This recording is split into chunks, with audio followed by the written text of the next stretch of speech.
Now our course, Breaking the Habit of Being Yourself, is based on sound science of how the brain works. Because of this emerging field in neuroscience called neuroplasticity, it affords us the ability to change. That we're not hardwired in our brain to live out the rest of our lives without ever making any measurable changes for ourselves. That we are marvels of adaptability and change. Neuroplasticity tells us that we're changed by every thought we think, every experience we have, every new thing we learn, every dream we conjure up, and every different choice we make. The brain literally reorganizes its circuitry to reflect a new level of mind. And there's a principle in neuroscience called Hebbian learning. Hebbian learning says something very simple. Nerve cells that fire together, wire together. Which means if you keep thinking the same thoughts and you keep performing the same actions that lead to the same experiences that create the same emotions, that in time your brain will begin to fire in the same sequences, in the same patterns, in the same combinations. Now, whenever we make the brain work, that's called mind. Mind is the brain in action. So if you keep reproducing the same level of mind every day, your brain begins to move into a finite set of circuits that hardwire into a specific pattern called an identity. Now, to change then is to make the brain work in new sequences and new patterns and new combinations, which means then we have to make the brain work in new ways to create a new level of mind. And because of this concept of plasticity, it means then the brain can literally reorganize itself, and we can change our brain just by thinking differently. Here's an example.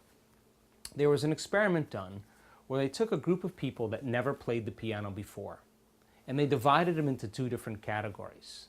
In the first category, they had these people come and practice one-handed finger exercises every day, 2 hours a day for 5 days. Now, they did a functional brain scan on their brain before they learned the activity and a functional scan after they learned the activity. And at the end of the experiment, the scientists found out that they grew a whole new set of circuits on the opposite side of the brain. Well, that makes sense.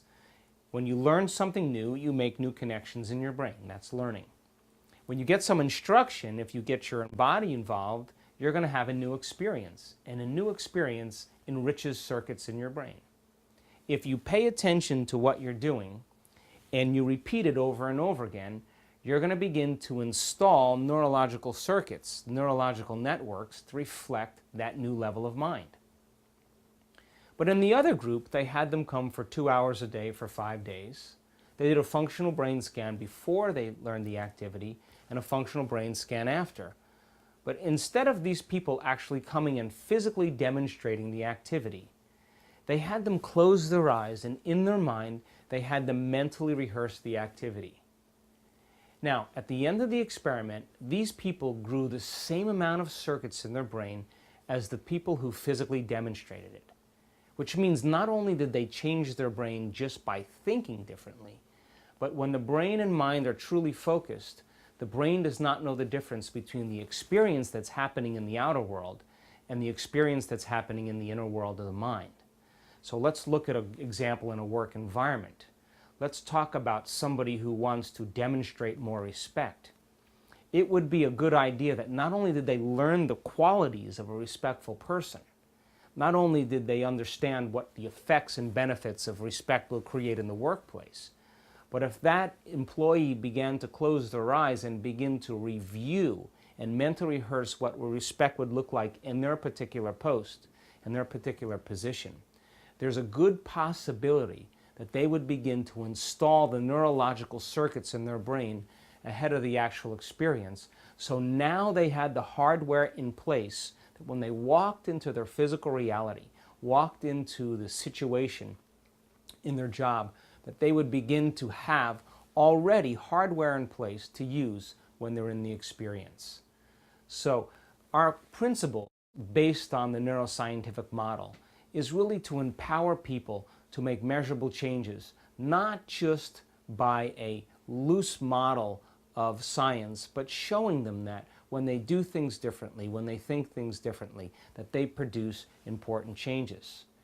Now, also, along with that, there's a principle that says that nerve cells that no longer fire together no longer wire together. And this is how change actually takes place. When you stop thinking the same thoughts, when you stop performing the same actions, when you stop creating the same experiences that create the same emotions, your brain literally prunes away the circuits biologically that are connected to the old self. So the process of change that we use requires unlearning and relearning. It requires breaking the habit of your old self and then biologically and neurologically reinventing a new self.